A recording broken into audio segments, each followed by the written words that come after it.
Welcome to the JBJ Management Podcast. I'm Willis Johnson, and today is my I don't know how to classify Peter Brodsky. He's a friend, he's a brother, but y'all know him as a big baller. He's Redbird, shops at Redbird, brought it back. He got rid of the dogs. He's done the homeless. I mean, that's who you become to these people. How do you feel about all that?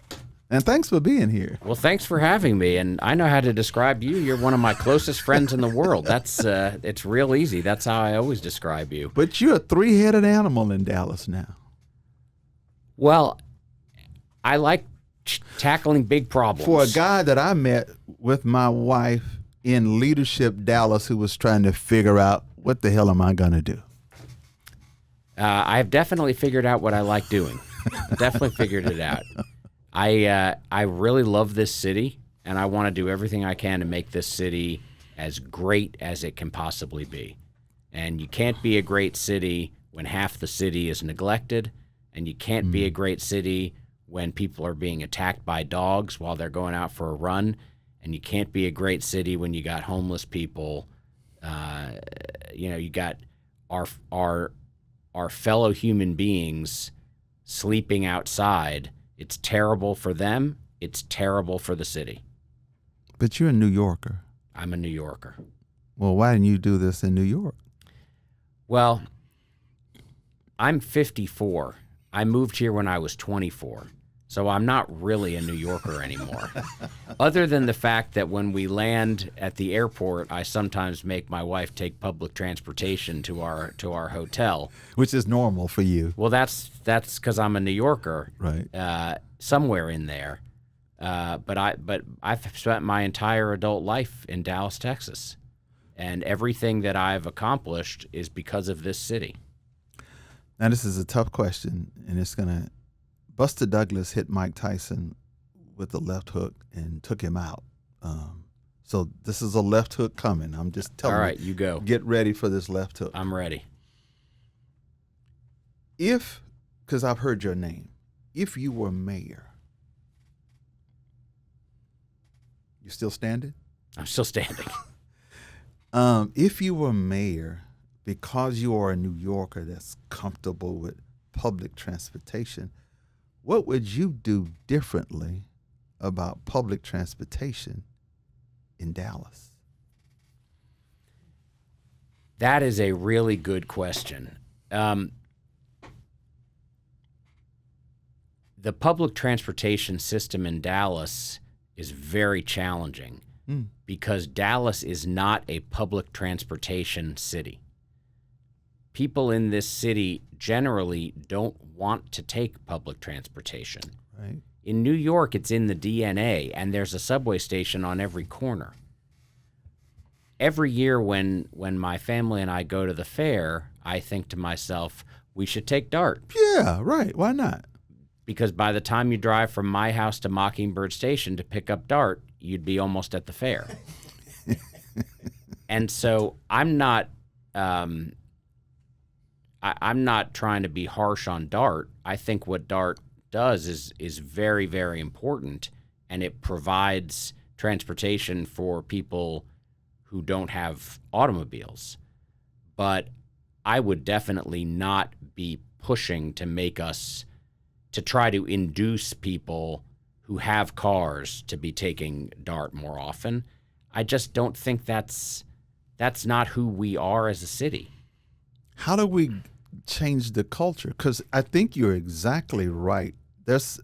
You know where I live. You've been to my house. If I wanted to go to the convention center and not park my car, I could walk across the street from my house, catch DART, and go to the convention center. But I'm not going to do that. You're not going to do it. What could you do as an influencer to change my mind? Well, let me ask you another question. Why am I trying to change your mind? I mean, Dallas has a lot of opportunities and a lot of challenges. And I'm not sure. Now, keep in mind, this is a left hook. I was not prepared for this question, so I reserve the right to change my mind later. But good answer. There's only 24 hours in a day. Why am I going to be trying to push water uphill, getting you to change your mind, rather than making it easier and more convenient for you to park when you got to the convention center, or maybe encouraging you to take Uber? We have this enormous infrastructure already invested in driving. We do. And I'm not trying to change the fundamentals of who Dallas is. I'm trying to play to Dallas's strengths. Dallas, according to a long-term council member, is a tale of two cities. Yes, I know that council member, and I agree with him. And because you have accomplished something, I was at Shops at Redbird not long ago. And my youngest son, Bryant, who learned how to drive in the Redbird parking lot because it was empty. I would take him there on Saturdays and Sundays. He can't drive there now. It's different. He was amazed at what he saw at Redbird. Redbird looks good. Yeah. How do you feel about Shops at Redbird? Because I'm coming back to Dart. I'm not done with transportation. Well, I feel an enormous sense of pride about the Shops at Redbird because we really have been able, together with the community, to take an asset that was not being utilized and was not having a positive impact and turn it into something that is utilized and is having a positive impact. And one of the things that I like about Redbird is that Redbird is a place where you can live, work, and play. And you don't need to have a car. You can live in that apartment building. Someday we want to have townhomes there, and we're going to have a grocery store right there across the street, Tom Thumb, and you won't need to drive to the grocery store. So where I think Dallas is going is perhaps some smaller environments inside of which you don't have to drive, but you still have to drive to get there. And you catered Shops at Redbird for the people in that area. You always talked about this is not an alternative. This is for people who live here. Absolutely. What I always say is everybody is welcome at the Shops at Redbird, but if you want to know the clientele that we are actively courting and trying to get to patronize the businesses we have there, it's the people in this community, because it is an unserved market. You hear the words underserved, and that's a nice way of saying poor most of the time. Mm-hmm. It's an underserved community. Mm-hmm. This is not a poor community. It actually is underserved. There are services there that people desire, deserve, and can afford, and they're not provided because the commercial market assumes that it is a poor community when it's anything but that. Typically when white people come south, they get nervous. Two, when white developers come south, they get concerned about pay for play. How much of that crossed your mind before you said, I'm in? Well, the entire thesis was that there was no reason to be nervous. The entire thesis of the investment was that this is an area of the city that is misunderstood by the developer community. And I felt that I understood it better than the greater developer community. Because of Leadership Dallas? Because of Leadership Dallas, because of you and Sophia, because of friends I made who live south and love south and know south. And so I seem to remember you took me on a tour of southern Dallas. And there are parts of southern Dallas that really where there's a lot of people living in poverty. And then there are parts of southern Dallas that are solidly middle to upper middle class. And that's what Redbird is. So I wasn't nervous about that. The pay to play thing never bothered me either because I'm not going to pay to play. So good.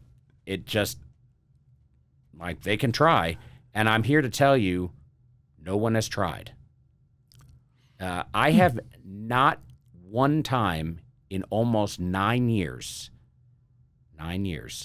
not one time have I been made to feel uncomfortable by somebody in power.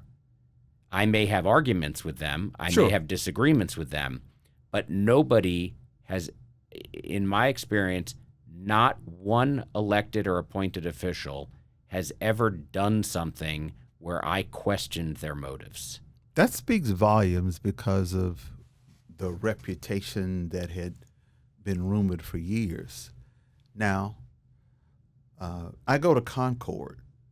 I went to Concord not long ago, and I had to park at Redbird to go to the early service. Really? I had to park on the campus of Redbird because there were no parking spaces available at Concord Church. That amazes me because I thought so many people were doing going to services online. And virtual. And, yeah, great. But everybody's in person. There's a lot of people in person.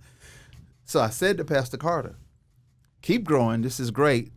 But I parked at the fish place and walked to Concord. To your point, I'm bringing that up because when you look at the church parking lot of Concord, then you have Antioch that's near, you have Ibach that's near, you have the Potter's House that's near, you have Friendship West that's near. Friendship What West. is the black church in those in that area, Peter? What has that meant to Redbird? It's meant everything. One of the first things that we did, as you'll recall, was go meet all the pastors. Mm-hmm. And some of the pastors welcomed me with open arms, and some of them had their arms crossed for a little while and wanted to wait and see. I understand why they're skeptical. I was perfectly prepared to win people over. But the pastors, the congregations, the community as a whole, once they trusted, once we had earned that trust, you couldn't ask for a more supportive community around Redbird. If we're doing a community event and we need it publicized, they're right there for us. If we ever have some announcements we want to make, they invite us. Pastor Carter has been a particular friend because he's a literal neighbor. But they've all been fantastic. Talk about healthcare, because Dr. Mark Neve told me that the UT Southwestern facility is the moneymaker for them, not necessarily Frisco. Why is that? Well, and, comma, I was at Starbucks. The line is still long at Starbucks. Why? And now there's a Chick-fil-A. What are you doing? Serving an underserved market. There's a supply-demand imbalance. There's a lot of demand for high-quality amenities and very, very little supply. So when we put in a high-quality amenities, the community patronizes the shit out of it. They want quality. And if they can't healthcare, whether it's healthcare, or it's coffee, it's restaurants, it's family-oriented entertainment, it's office space, it's residential, you name it. There isn't an amenity that you can name that there is an oversupply of, a quality amenity that there's an oversupply of in southern Dallas, except maybe churches. There's plenty of churches. That's Redbird. You've addressed dogs. Mary Soom told me in 2008, city manager at the time, she said there are 30,000 loose dogs. What's that number now? We haven't counted it in a few years, but we know anecdotally that it's really, really, really come down. Under 9, maybe. I would say so. Why? What happened? What'd you do? I don't want anyone to misinterpret what I'm about to say, because I am not comparing dogs and human beings. However, got it. The solution to the dog problem and the solution to the homeless problem are very, very similar. If you think about it, you have dogs running around the streets, and you have human beings sleeping in the street. It is society's knee-jerk reaction to build shelters for them. Animal shelters and homeless shelters. Wow. Those are warehouses where you warehouse people and warehouse dogs. When the warehouse full of dogs gets full, they euthanize the dogs. They don't do that with human beings. So when the human being warehouse gets full, they want to build another one and another one. And the same thing, I remember when I first became the chair of the Animal Commission, they were talking about building a second animal shelter. That's not the answer. The answer is to increase the throughput. If you can get a person experiencing homelessness housed in 90 days versus 360 days, you can serve 4 times as many people with that one bed in the shelter. And likewise, if you can get dogs adopted more quickly, get them into permanent homes, and you're more efficient at picking them up so they're not on the street. So you pick up more dogs and then you get them out faster. You can process all those dogs and get them into homes. And then there's behavior change. At the end of the day, one of the big problems is that both dogs and human beings fall into homelessness, right? Wow. So how do you stop that from happening? In the case of dogs, we did a massive spay-neuter surge so that the dogs wouldn't procreate. In the case of homelessness, it's much, much, much harder to stop people from falling into homelessness. You'd have to solve generational poverty, institutional racism, mass incarceration, and housing affordability. But yet that number is down too. Because we've increased the velocity. We've increased the throughput.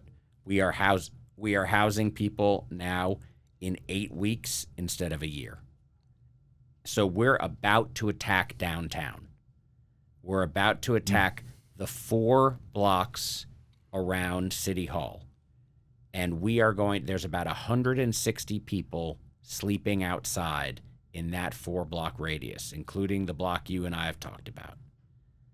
And we're going to house every one of those people over the next 3 or 4 months. So if you can address economic development, as you have it, shops at Redbird, and address the dog situation and address the homeless situation, why can't you fix the transportation issue? Define the issue. What's the issue? We keep hearing it's not being used, say, in Plano. The city council decided they wanted to pay DART less because they didn't feel they were getting enough service from DART. There's the last mile that exists in the Inland Port area. You have a large area in the Inland Port, but yet DART stops at a certain area because it can't get to FedEx and Whirlpool and Union Pacific. And yet you say maybe there's a culture, people like me, we just don't want to ride DART. I think what has to be done is that DART, the first thing that has to happen is that DART has to be more efficient. It has to be the case. I've looked at this. There's a great app. DART has a great app. And you put in my home address and Redbird. Now, it takes me less than 25 minutes to get from my house to Redbird every day. To drive. Okay. But it would take 2 hours on DART. So while that is the case, somebody said to me the other day something really sort of very obvious but wise. I hadn't thought of it, but after I heard it, I thought it was obvious, which is it doesn't matter if you're rich or poor. There's only 24 hours in your day. Time matters. No one wants to spend 2 hours on DART. Agreed. And at the end of the day, there's always going to be a certain number of people who have to use DART for whatever reason, and we've got to make their experience as efficient as possible. And so we need to deal with last mile. We need to deal with the what do they call it? The link at the last mile service at the inland port. There need to be innovative ways that I think DART is doing a pretty good job of solving the logistical problems. But people live in Dallas because they like the Dallas lifestyle. Well, north of Main Street. South of Main Street, too. People who have cars who live in southern Dallas also like the convenience of their cars. Yeah, in the Redbird area. People who have cars anywhere like their cars. It's just that in certain areas of southern Dallas, fewer people have cars. So how are you going to address, have you thought about public safety? Absolutely. Have you thought about the police and fire and pension fund? I have. Why would you think about those things as a New Yorker who moved here at 24? What's the next chapter in Peter Brodsky's life? Because you've already accomplished a lot in the 30 years that you've been here. What's the next chapter for Peter Brodsky? Well, I'll just say this. Right now, I got to make Redbird a success. But I love this city, and I want to serve this city in whatever capacity it'll have me. That was a very political answer, but that's my man, Peter Brodsky, shops at Redbird. But you got to stop calling me a New Yorker. I'm not a New Yorker.